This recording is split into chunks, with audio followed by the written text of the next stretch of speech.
नमस्कार दोस्तों, SMS education point में आपका हार्दिक स्वागत है। आज अपन कक्षा 10th के क्षेत्रमिति के टॉपिक जो 15वां और 16वां वृत्त की परिधि एवं क्षेत्रफल तथा एक और टॉपिक दे रखा है, उन दोनों टॉपिक के बारे में अपन विस्तृत चर्चा करेंगे। उससे पहले जो 15वीं प्रश्नवाली है, ये क्षेत्रमिति कक्षा 10 में 10 नंबर की आती है। उसमें से एक पहला टॉपिक ये दे रखा है जो वृत्त से संबंधित एरियाज के बारे में बात करेंगे। तो सबसे पहले हम बात करते हैं कि वृत्त होता क्या है। तो वृत्त यदि अपन सामान्य बात करें तो ऐसी आकृति तो आपने देखी होगी जिसमें बीच में एक क्या होता है, केंद्र। परंतु वृत्त की परिभाषा क्या होती है, ये तो अपन छोटी क्लास से पढ़ते हुए आ रहे हैं कि वृत्त ऐसी आकृति होती है।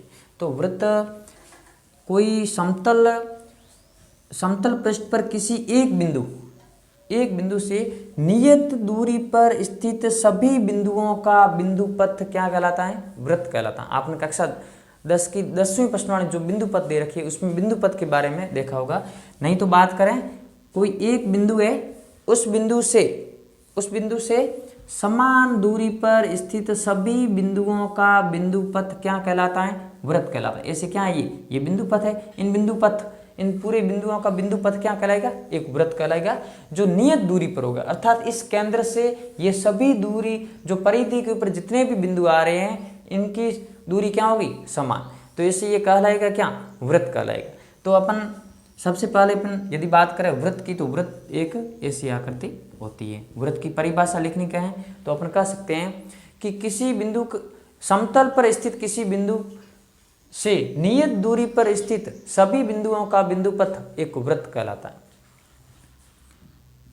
समतल पर स्थित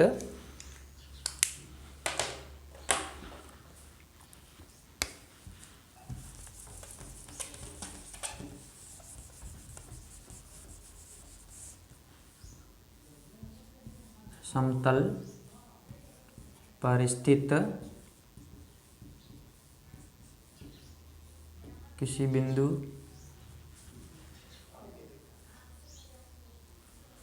स्थित किसी बिंदु से नियत दूरी पर स्थित सभी बिंदुओं का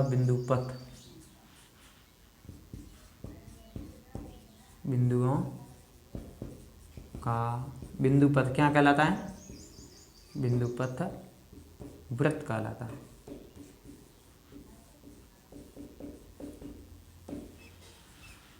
समझ में आया होगा। वृत्त किसी बिंदु का बिंदु पथ होता है जो इस प्रकार गति करता है कि समतल में स्थित किसी नियत बिंदु से इसकी दूरी सदैव क्या रहती है, समान रहती है। ये भी परिभाषा अपन लिख सकते हैं। जैसे यहाँ वृत्त किसी बिंदु का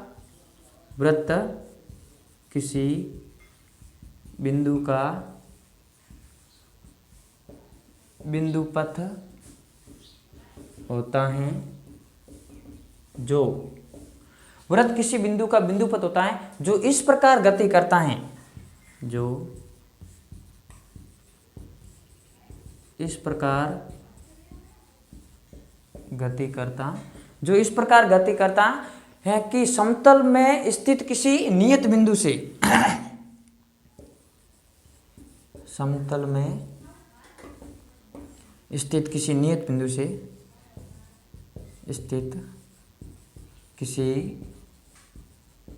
बिंदु से दूरी सदैव क्या रहे, समान। बिंदु से सदैव दूरी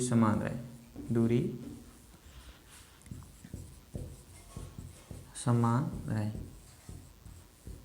ये भी वृत्त की परिभाषा गलत है।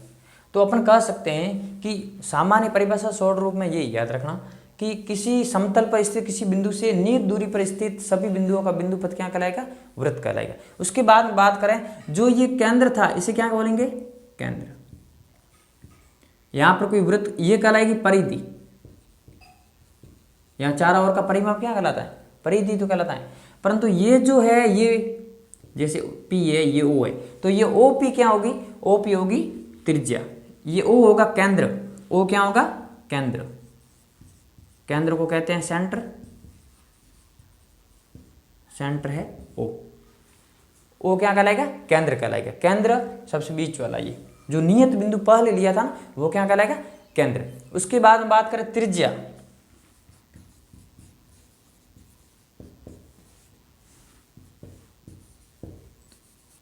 त्रिज्या रेडियस, ये कहलाएगी ओपी। ओपी क्या है, यहाँ त्रिज्या है। अर्थात अपन कह सकते हैं कि केंद्र और वृत्त की परिधि के किसी भी बिंदु को मिलाने वाली सीधी रेखा क्या कहलाती है, त्रिज्या कहलाती है। उसके बाद में बात करें व्यास, ये त्रिज्या थी, ये है व्यास। जैसे क्यू ले लें तो पी क्यू यहाँ पर क्या होगा, व्यास। अर्थात और एक होती है जीवा, जैसे ये एम, ये एन। यहाँ पर एम एन तो क्या है, जीवा है, परंतु पी क्यू क्या है, व्यास है। जीवा किसे कहेंगे, वृत्त की परिधि पर स्थित किन्हीं दो बिंदुओं को मिलाने से सीधी रेखा जब अपन मिलाते हैं ना, तो वो क्या कहलाएगी रेखा, वो कहलाएगी जीवा। तो ये तो हो जाएगी जीवा, परंतु ये जो पी क्यू है ये है जीवा और ये है व्यास। जीवा और व्यास में अंतर क्या होगा कि ऐसी जीवा जो केंद्र से गुजरती है वो क्या कहलाएगी, व्यास। अर्थात अपन कह सकते हैं कि व्यास सबसे बड़ी जीवा होती है। क्या होती है, बड़ी जीवा, और त्रिज्या की दुगुनी होती है। अर्थात व्यास की बात करें तो व्यास त्रिज्या का क्या होता है, दुगुना होता है। और सबसे बड़ी जीवा क्या कहलाएगी, व्यास कहलाएगी। और पांचवी बात करें जीवा क्या होती है, तो जीवा होती है वृत्त की परिधि, ये एम एन क्या है, जीवा है। वृत्त की परिधि के ऊपर स्थित किन्हीं दो बिंदुओं को मिलाने से जो ये आकृति बनती है, ये क्या कहलाएगी, जीवा। तो अपन सबसे पहले केंद्र, उसके बाद त्रिज्या, केंद्र और परिधि के किसी बिंदु को मिलाने पर वो त्रिज्या बनेगी, और त्रिज्या का दुगुना क्या होगा, व्यास होगा। और जीवा और व्यास में अंतर क्या है कि सबसे बड़ी जीवा ही तो व्यास है, वैसे व्यास भी क्या है, जीवा ही है। उसके बाद में बात करते हैं अपन चाप के बारे में। चाप जो होता है तो वह वृत्त की परिधि के ऊपर ही दो बिंदु, जैसे यहाँ पर जैसे ये ले ले एल, ये ले ले एस, तो ये एस एल जो है ना, ये क्या कहलाएगा, चाप कहलाएगा। ये एस एल चाप, ये आर्क, चाप को इंग्लिश में आर्क कहते हैं, जीवा को क्रोड कहते हैं। तो ये एस एल क्या है, चाप है। अर्थात वृत्त की परिधि का ही कोई भाग है या नहीं, तो ये वृत्त की परिधि पूरी थी, इसका ही कोई भाग है, उसका नाम क्या है, एस एल। एक होगा लघु चाप और एक होगा दीर्घ चाप। लघु चाप जैसे ये वृत्त है, ये वृत्त है, इसमें यहाँ पर ले लूँ मैं एम, यहाँ पर लूँ एन, तो एम एन क्या हो गया, इधर से ये एम एन लघु चाप है यहाँ पर, और ये कौन सा हो गया, दीर्घ चाप। ये लघु और दीर्घ चाप हो गए, इसमें भी कोई समस्या नहीं होगी। उसके बाद में वृत्तीय क्षेत्र, और वृत्तीय क्षेत्र होता है, वृत्तीय क्षेत्र, ये आप परिभाषा उतार देना।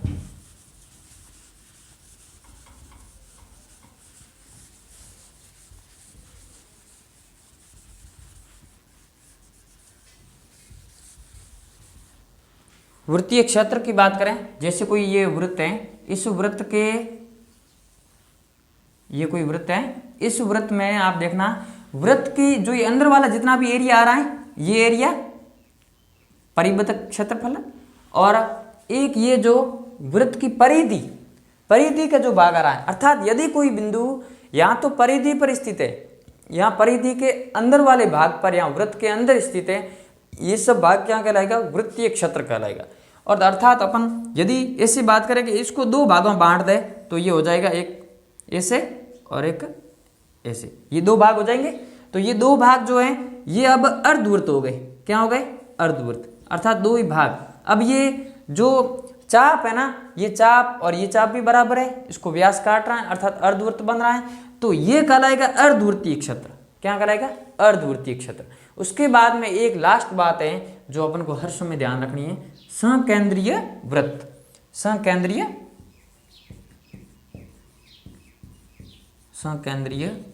वृत्त, संकेंद्रीय वृत्त किसे कहते हैं, ऐसे वृत्त जिनकी त्रिज्याएं भिन्न भिन्न हो परंतु केंद्र क्या हो, सेम। अर्थात जैसे ये केंद्र है, एक वृत्त ये है और इसी के ऊपर एक वृत्त ये बनाया हुआ, ये दोनों सकेंद्रीय है, अर्थात अपन कह सकते हैं कि इन दोनों वृत्तों का जो केंद्र है वो एक ही है, तो इनकी त्रिज्या क्या होगी, भिन्न भिन्न, एक R1 कर लें, एक R2 कर लें, तो ये और उसके बाद में ये भाग करें तो ये हो जाएगा, ये एरिया जो है ये है दो सकेंद्रीय वृत्तों द्वारा परिबद्ध क्षेत्रफल जो इन दोनों के मध्य, इसके लिए भी अलग से सूत्र है।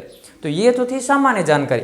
उसके बाद अपन इसके एरिया के जो सूत्र हैं, मोस्ट इंपोर्टेंट जो सूत्र दे रखे हैं उसके बारे में अपन बात करते हैं।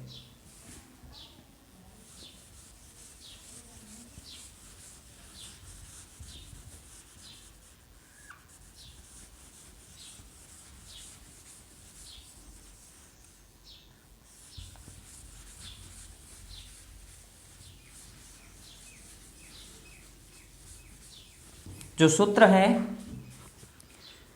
वो देखो, सबसे पहले अपन बात करें वृत्त की परिधि, वृत्त की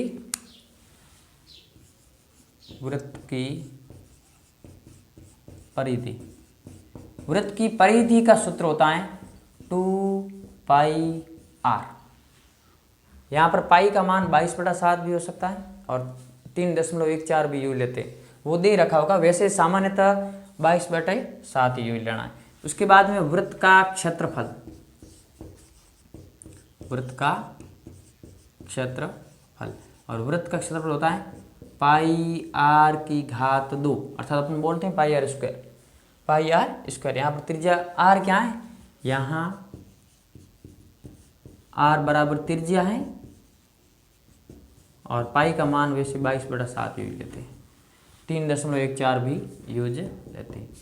उसके बाद में बात करें तो वृत्त के बाद में त्रिज्य खंड और वृत्त खंड का, जो त्रिज्य खंड के बारे में आपको बता देता हूं कि त्रिज्य खंड होता क्या है। और एक बात और लिख लो कि वृत्त का व्यास जो होता है, वृत्त का व्यास जो होता है वो त्रिज्या का क्या होता है, दुगुना होता है। ये भी आपको ध्यान रखना है, कई बार यूज होगा ये। उसके बाद में बात करें वृत्त का त्रिज्य खंड क्या होता है।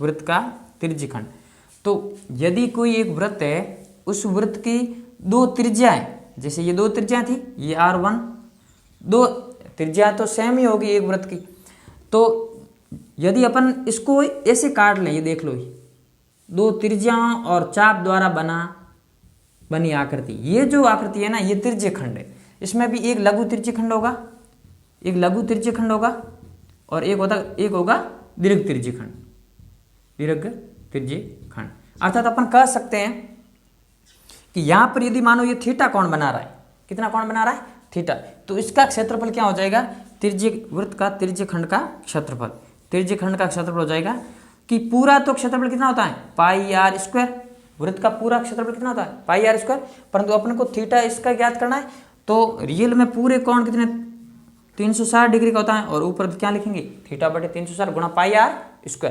यदि अपन इस चाप की, त्रिज्य खंड का संगत चाप, ये संगत क्या है, चाप, इसकी लंबाई ज्ञात करनी चाहें, संगत चाप, तो संगत चाप का हो जाएगा त्रिज्य खंड के संगत चाप की लंबाई, त्रिज्य खंड के संगत चाप की लंबाई, ये चाप की जो लंबाई होगी ये होगी, यहां पर अपन πr² नहीं लेंगे, यहां पर क्या लेंगे 2πr लेंगे, तो आ जाएगी चाप की लंबाई बराबर θ/360 गुणा 2πr। यहाँ पर 2πr क्यों लिया, क्योंकि चाप तो संबंधित किसके होता है, परिधि के होता है, परंतु त्रिज्य खंड का क्षेत्रफल किससे संबंधित होगा, क्षेत्रफल से, तो इसलिए अपन ने यहाँ पर तो πr² लिखा, परंतु यहाँ पर क्या लिखा 2πr।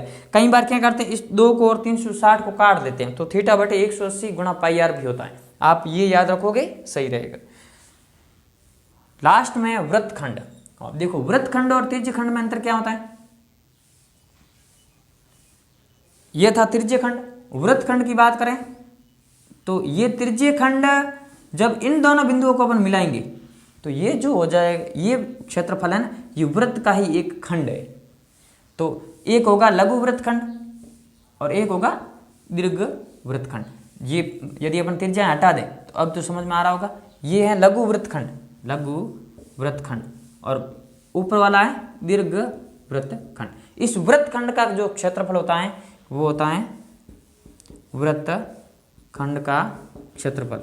वृत्तखंड का क्षेत्रफल होता है थीटा बट्टे 360 गुणा pi r square minus 1/2 r square sine theta.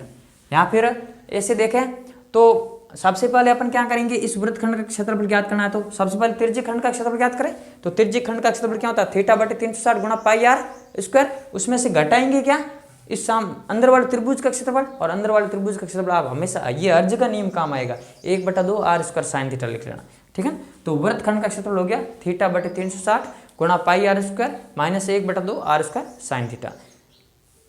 इसमें कोई समस्या नहीं होगी, 1-2 बार पढ़ोगे समझ में आ जाएगा। नेक्स्ट अपन इसके ऊपर जो प्रश्नवाड़ी के दे रखे हैं उसके बारे में बात करेंगे। धन्यवाद।